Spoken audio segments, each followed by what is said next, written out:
मैं Parshuram Vajpayee Bundelkhandi exam channel में आपका हार्दिक स्वागत करता हूं। बस आप लोग एनर्जी बनाए रखिएगा और महाकाल की कृपा से लाइक कमेंट शेयर जरूर ठोकिएगा।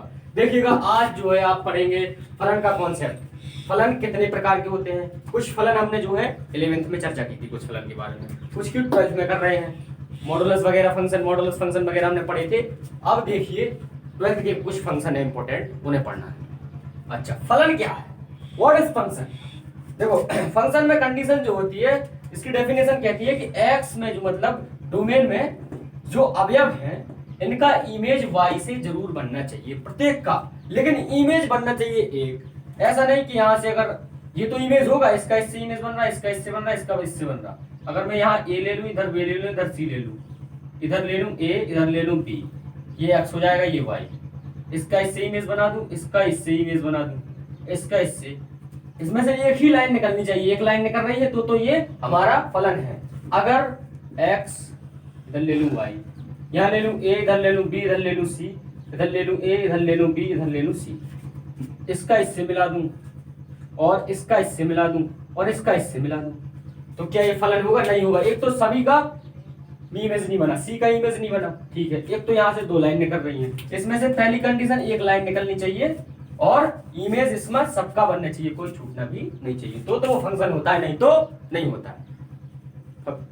फंक्शन आपका क्लियर? 2 3। हाँ, अब पढ़ते हैं हम फलनों के प्रकार, टाइप्स ऑफ फंक्शन। इसमें दिया है पहला अंतःक्षेपी। देखिए आप, अंतःक्षेपी फलन का है, इसको इंग्लिश में बोलते हैं इनटू फंक्शन। इसकी डेफिनेशन के आधार पर कहता है f(x टेंड्स टू y)। बोले तो जो x है ये होता है डोमेन, क्या होता है? डोमेन। और ये होता है कोडोमेन। को डोमेन मतलब ये वैल्यू हम रखेंगे तो ये आएगा।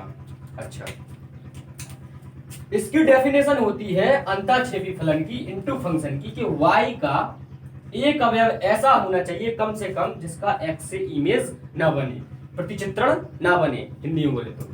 सीधी सी बात है, आप लोगों ने एक सॉन्ग सुना होगा, बहुत ही फेमस सॉन्ग है कि सब लड़कों की सर्दी कर देना शादी लेकिन एक को कुंवारा रखना। इसमें एक लड़की की शादी नहीं करनी है, बाकी सबकी शादी कर दो, बस एक को कुंवारा रखना है हमें, तो हमारा अंतःक्षेपी फलन हो जाता है। सीधी सी बात है। इसमें हो जाता है f(x) उपसमुच्च y, सीधी f(x) उपसमुच्च y हो जाता है। अगर ये सिद्ध होता है तो आपका अंतःक्षेपी है, अन्यथा नहीं है। दूसरा ये आप आच्छादक फलन में onto function. Onto function में क्या होता है? देखो ये तो डोमेन होता है, ये कोडोमेन होता है। इसकी डेफिनेशन ये होती है कि y के प्रत्येक अवयव का इमेज x के अवयव से बनना चाहिए। मतलब इसको अगर सुने, इसको अगर गाना के अगर अपने मोटे हिसाब से समझे तो इसमें सबकी शादी करनी है, कोई बेचारा रड़ुआ ना मरे, सीधी बात है। किसी की बिना शादी का नहीं बनना चाहिए, सबकी शादी करनी है। अब ये फर्क नहीं पड़ता एक हो या दो, लेकिन एक भी बचना नहीं चाहिए, सबकी शादी हो जानी चाहिए। समझ में आया आप लोगों को अच्छी तरीके से? ठीक है, ये भी क्लियर। 3। अगला फंक्शन जो है हमारा वो है एकाकी फलन, इंग्लिश में बोलते हैं वन वन फंक्शन। इसमें क्या चलता है? इसकी डेफिनेशन ये है कि y के प्रत्येक अवयव का x के अवयव से एक ही इमेज बनना चाहिए। इसको अपनी मोटी भाषा में समझें तो सब लोगों की शादी होना चाहिए। आज के हिसाब से लोग एक ही बीवी लोगों को मुश्किल पड़ती है, तो सीधी बात है एक ही, सबकी एक एक बीवी होनी चाहिए, डबल जोड़ा नहीं, एक ही चलेगा काम। तो ये आपका कौन सा फंक्शन हो जाएगा? एकाकी फलन हो जाएगा, वन वन फंक्शन हो जाएगा, एक से ज्यादा शादी नहीं होनी चाहिए। अच्छा, इसमें दो कंडीशन होती है, कोई भी अप्लाई कर दीजिए तो वो सही हो जाती है। जैसे कि हम इसमें ले लें x1 x2, आप लोग अच्छे से याद करिएगा, x1 x2 belong to x। क्यों? क्योंकि x वो होती है जिसको हम रखते हैं domain, x1 x2 belong to x। या तो आप ले लें x1 is equal to x2, तो आप जब फंक्शन में वैल्यू रखेंगे तो वो भी फंक्शन की आपका fx1 is equal to fx2 आएगा। क्यों? क्योंकि सबका इमेज एक एक बन रहा है, कोई भी नहीं छूट रहा है, सबका इमेज बन रहा है।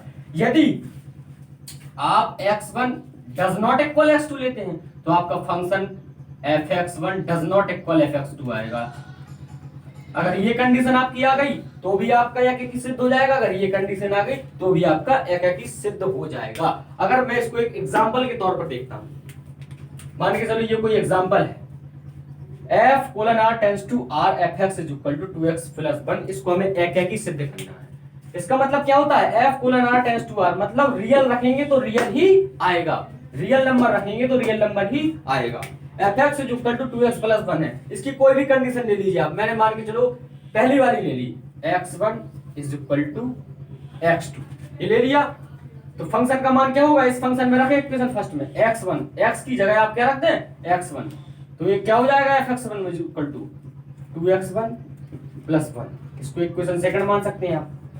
x2 रखें इसमें तो क्या हो जाएगा fx2 is equal to 2x2 plus 1। इसके according x1 is equal to x2, यानी कि fx1 fx2 के बराबर होगा, क्योंकि x1 की वैल्यू हमने बराबर की है। तो जब इसको हम बराबर करेंगे 2x1 plus 1 is equal to 2x2 plus 1 करेंगे तो 1 से 1 कट जाएगा, तो क्या आएगा 2x1 is equal to 2x2, तो 2 से 2 कट जाएगा, क्या आया x1 is equal to x2।